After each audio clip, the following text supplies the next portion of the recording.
বন্ধু বন্ধু ওরে ছাড়তে যাচ্ছে আছে। শারব, দোস্ত এদিকে আয়।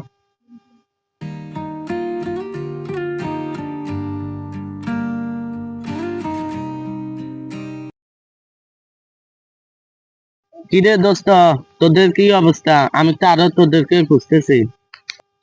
আছি আলহামদুলিল্লাহ, ভালো আছি। তো কি খবর? বেতন তো হাইলি। ঈদের শপিং টপিং কিছু করছিস? যাবি কোনায়? আমরা তো যাবো বসুন্ধরা। এবার কি ঈদের সেরকম মজা হইব? বেতন আর বোনাস একই সাথে দিয়ে দিছে। জানার আগে একটা সেরকম একটা মোবাইল কিনে লই যাবো ভাই। কি কস? তুই তো গত মাসে নতুন মোবাইল একটা কিনলি। হে ছোড় সাহি করে হে গ্রামে যাইবো, হে গ্রামে মাসে দেখান লাগতো না। হে নতুন একটা মোবাইল কিনবো, আর কি হচ্ছে?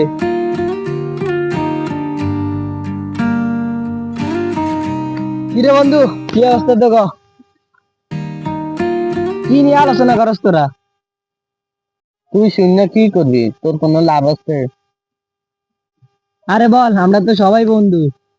এ এ কি কয়? এ নাকি আঙ্গ বন্ধু। তুই কেন রে আঙ্গ বন্ধু হস? ফকিন্নি গনে। তোর মতন বন্ধু আমাদের দরকার নাই। দোস্ত হুন, আলার পু আলা কিপটা মসজিদের কাছে যেন জামা আছে না, এই জামা পরে। মানবতা দেয়ালে তাই না? হ হ, আমি দেখছি একদিন। যত সব চেষ্টামি করস তুই। আমি আমার পরিবারের একমাত্র সম্বল। আমার ইনকামে আমার পরিবারের রান্না চলে। আমার পরিবারে আমার মা, বাবা, ভাই, বোন সবাই আমার দিকে তাকিয়ে থাকে। আমারও মন চায় তোদের মতো বিলাসিতা করে দামি কাপড় চোপড় পরতে। আমি তোদের মতো বিলাসিতা করতে পারি না, কিন্তু আমি আমার মতো চলতে হয়। এই যে দেখোস না, আজকে বেতন গুলা পাইছি, এগুলো এখন মাকে পাঠাতে হবে। মার জন্য একটা শাড়ি কিনতে হবে, বোনের একটা জামা কিনে দিতে হবে, একটা ছোট ভাই আছে ওর মাদ্রাসায় ভর্তি করে, ওর মাদ্রাসার খরচটা আমি চালে, ওর একটা পাঞ্জাবি কিনে দিতে হবে। ঠিক আছে, তো থাক তোরা। কিরমু আমার অবস্থা তো জানোস, ওভার টাইম কাম করতে যাচ্ছে। থাক, আল্লাহ হাফেজ, পরে দেখা হইবে।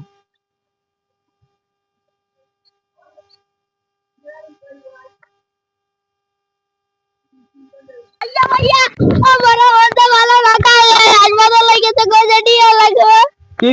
কত রে? টিয়া লাগে কত যাইতো ভাইয়া, আমার মাথা টিয়া লাগে, আমার মাথা বাজার আগে কেউ নাই ভাইয়া।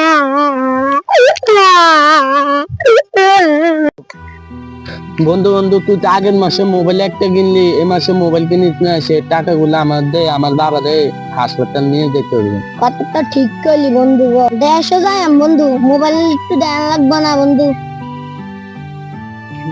বন্ধু বন্ধু, তোর টাকাগুলো দেয় না বন্ধু।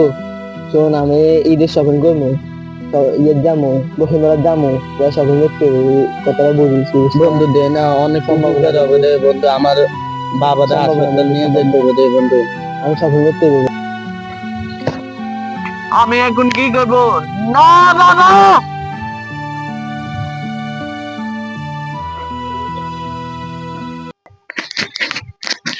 বন্ধু বন্ধু বন্ধু বন্ধু, একটাকে দেখতেছি তোর বাইরে, তোর গায়ে হাসপাতাল আছে বন্ধু।